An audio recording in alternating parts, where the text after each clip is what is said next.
you discuss any specific aspects of Jerry Buss's character or story that kind of resonated with you personally?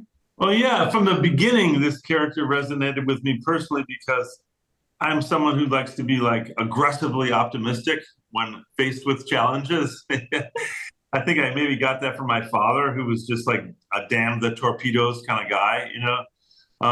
It was really fun getting to play an unadulterated man of the 70s. You know what I mean? Like someone, it's a little absurd at times, the entitled kind of male ego of it all.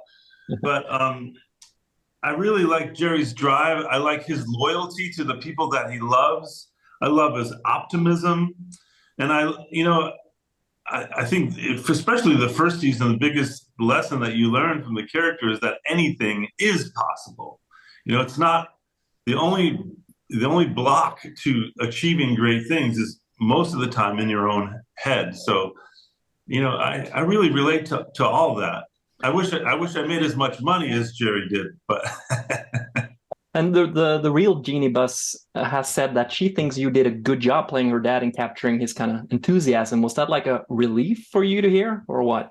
yes, of course, yeah, because we aren't just dispassionate about these people that we're playing. Like you end up getting very close to them and really caring a lot about portraying them in a way that you think is fair. And so when I heard that Jeannie, Jeannie came up to me at a Lakers game and it was really nice. I was At that point, I was like, am I going to be kicked out of the stadium? Do they not want people from the show here?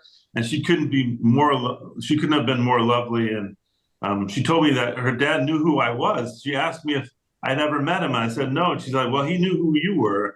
He was a fan of musicals and he saw the musical Chicago and told me that's the mark of a great actor, someone who can make you laugh and make you cry. So it was very moving to hear that. And it was this really meta moment, having spent so many days on set with Hadley in these intimate father-daughter scenes, suddenly meeting Jeannie, I was like, there's something going on here. Like we're having some kind of connection. Like she's seeing a little bit of him and me, and I'm seeing a little bit of Hadley and her or something. It was bizarre, very meta moment. Yeah, but I was, yes, very relieved and proud that she liked the show.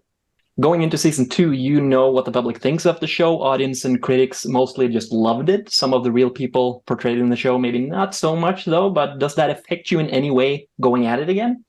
Yeah, I wasn't surprised that some people were uncomfortable with having their lives explored. And I felt for them. So my answer to your question is yes and no. Yes, as a human being, of course, I have empathy for them and I want to do right by them and make sure that they're treated fairly because, you know, we respect all these people that we're portraying in the show.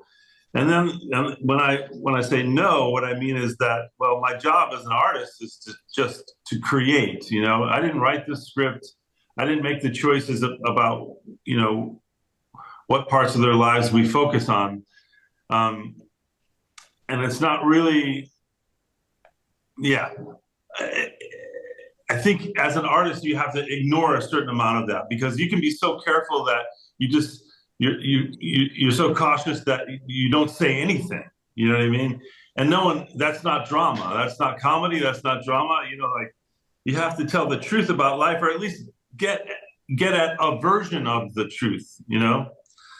And I think that people should remember when they watch the show, this is a lot of these more intimate scenes are just versions of what people thought might have happened. So, yeah, yes and no.